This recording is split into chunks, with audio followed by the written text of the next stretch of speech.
미국과 중국 간의 경제 갈등이 계속 심화되고 있고요. 얼마 전에 한미일 정상회의가 있었는데 중국은 광물 수출 제한으로 맞받아치고 있습니다. 이 내용 관련해서 지난번에도 갈륨 게르마늄 수출 통제회의가 있었는데 관련된 이야기를 중심으로 글로벌 공급망에 미칠 파장 분석합니다.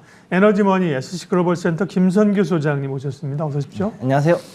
그러게요. 미국의 그 공격에 지난번에 이제 뭐 공격이란 게 이제 물리적인 공격이 아니라 압박하면서 게르마늄 뭐 갈륨 히토류 제한한다고 해서 시행은 이건 됐죠, 그죠? 네, 시행은 됐습니다. 네네. 뭔가 그 이후에 또 변화들이 있습니까? 뭐 네. 지금 당장 그렇게 큰 변화는 없었는데 네. 이제 지금 여기 보면 해관 총서가 그러니까 하이관 총서가 이제 발표한 걸 보면은 네. 이제 지난달에 비해 가지고서 거의 한 162% 정도 물량이 되게 늘어났다라고 나오고 있어요. 네. 사실은 여기 보면 이제 그 지금 현재 그 특히나 그 이후에 이번에 그 일단은 처음에 시작한 게 미국이었고 미국이 이제 그 반도체 양자 컴퓨터 그 다음에 이제 그 AI 관련된 것들에 대해서 제재를 거니까 여기에 대해서 이제 맞받아쳐서 네. 지금 현재 히토류를 제재를 걸었잖아요. 그다음에 첨단 반도체 예. 그런 거죠. 예. 그렇죠. 그렇게 하고 나서 그 다음에 이제 이번에 한미일 협정 나오고 났더니 중국이 굉장히 반발을 많이 했고 또 이것 때문에 또 이제 다시 히토류 규제를 좀 더 강하게 걸지 않을까 일단 이런 그것도 있고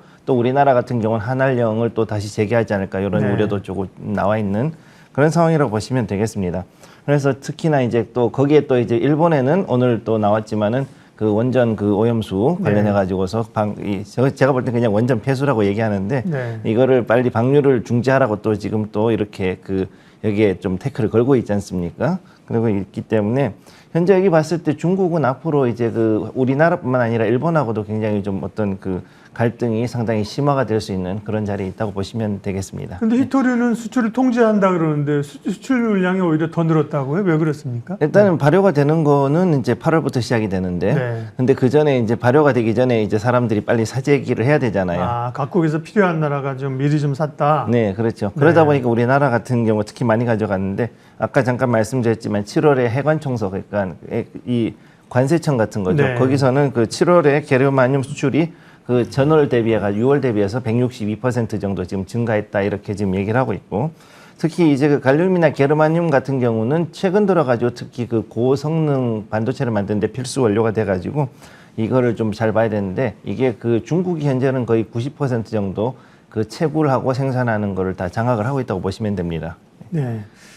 아니, 지난번에 요소수 부족 때문에도 트럭 운전하시는 분들 주유소에 난리가 났는데 히토류가 이렇게 통제되게 되면 국내 산업은 특별히 이제 어느 쪽에 파장이 큰 겁니까?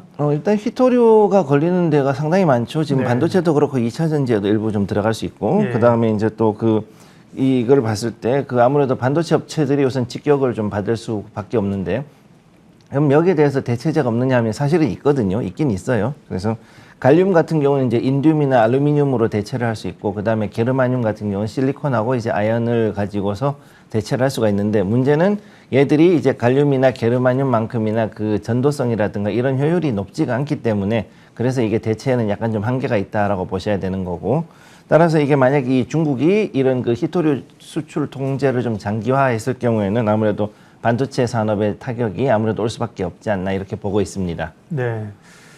한미일은 이런 중국의 핵심 광물 수출 제한에 대해서 뭔가 대응책을 좀 찾으려고 노력을 할 텐데 어떤 그 방안들이 있습니까? 예를 들면 뭐 그런 광산인 데를 가서 좀 중국 이외의 곳을 개발하거나 사거나 이런 게 있을 수 있을까요?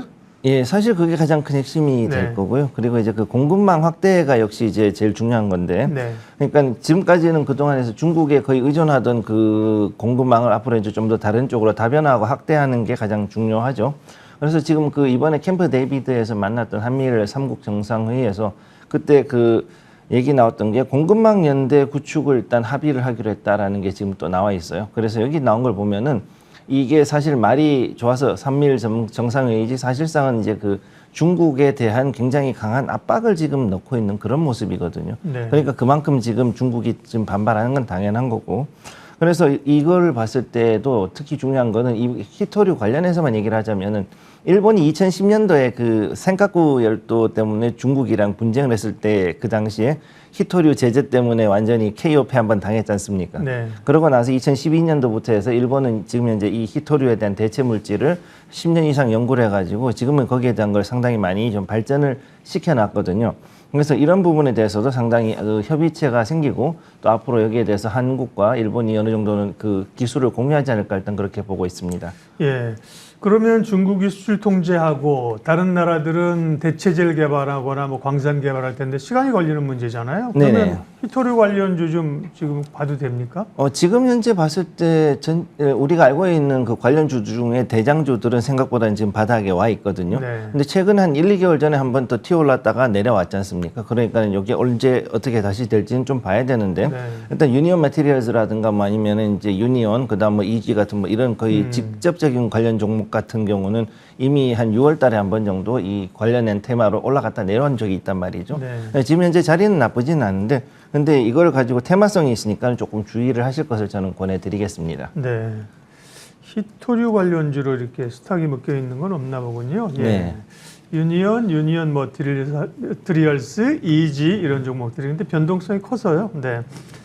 한편 이제 지금 히토류 얘기했으니까 국제 2차 전지 소재가 되는 소재들 지금 가격이 내린다 그래가지고 사실 국내 2차 전지 양극재 업체들도 사실 긴장하고 있는 거거든요. 가격이 연동되는데. 근데 리튬을 중국에서 또 뭐 확보하면서 리튬 가격이 올라갈 수 있습니까 앞으로? 네. 지금 중국 같으면 충분히 그럴 가능성은 좀 있고요. 네. 일단 그 중국이 현재 이 내연 기관차보다는 이제 중국에서는 전기차를 좀 더 많이 이제 드라이브를 걸고 있다 보니까 이 전기차 우대 정책이 있어서 아무래도 그쪽에 대한 리튬 수요가 상당히 폭증하고 있고 또 이제 인산철 리튬 즉 LFP 배터리 쪽으로 가다 보니까 역시 리튬 수요가 아무래도 좀 폭증할 수밖에 없는데 지금 월스트리트 저널 같은 데 봤을 때는 지금 중국의 리튬 광산 채굴권 탐사권 관련돼 있는 이 가격에 경매를 보통 붙이는데 이게 시초가에 대비했을 때 일단 보통 한 1000배 정도 넘게 지금 낙찰이 되고 있는 그런 일이 벌어지고 있습니다. 네. 그만큼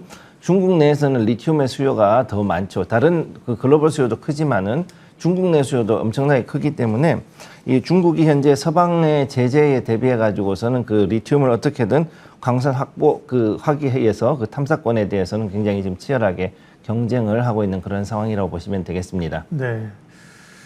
그리고 초전도체에 이어서 맥신 얘기가 나왔는데요. 이거는 사실은 어떻게 보면 저는 이제 맥신 같은 경우 좀 억울할 수 있어요. 이런 신소재, 네. 신제품 이런 거 그전에도 계속 개발이 있었고 우리가 얘기가 있었잖아요. 네. 근데 뭐 초전도체 같은 경우에 묶여가지고 그죠. 비슷한 취급을 받고 있거든요. 맥신뿐만 아니라 이런 우리 그 주식시장과 관련된 신물질, 신개발 이런 게 계속해서 이제 나오고 연구도 되고 그러잖아요. 예. 이런 흐름들을 어떻게 좀 초단타적으로가 아니라 긴 흐름으로 어떻게 좀 공부하고 준비하면 됩니까? 일단 먼저 말씀드려야 될 네. 게 이런 신물질에 대해서는 지금 그 대학교 연구실에서 엄청나게 많은 개발이 그렇죠. 들어가고 있고 또 연구도 네. 지금 많이 되고 있거든요. 네. 사실 이 맥신이라는 게 언제 나왔냐면 2011년도에 처음 나왔어요 원래. 네. 그러니까 나온 지가 이미 10년도 더 된 그런 물질이고 그다음 여기에서 이게 특성이 뭐냐면은 그 금속 원자하고 그다음에 여기 보면은 실리콘이나 다른 원자들 이런 원자들끼리 합쳐져서 그 다음에 이제 탄소가 여기 또 들어가는데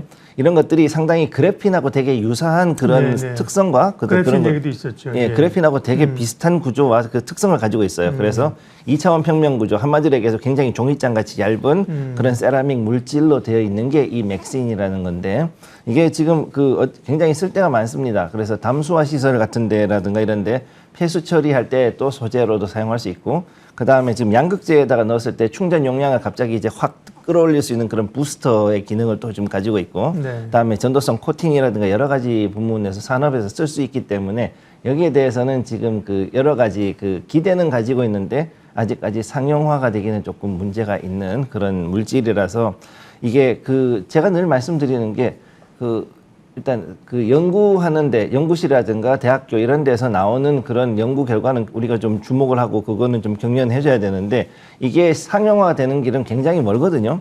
그러니까 여기에 대해서 너무 지나친 기대감을 가지고 가는 그런 걸 하게 되면 이번에 초전도체라든가 이런 거 같이 또 갑자기 이렇게 끌어오른 일이 있으니까 지나친 기대감을 갖는 것은 조금 주의하실 필요가 있겠습니다.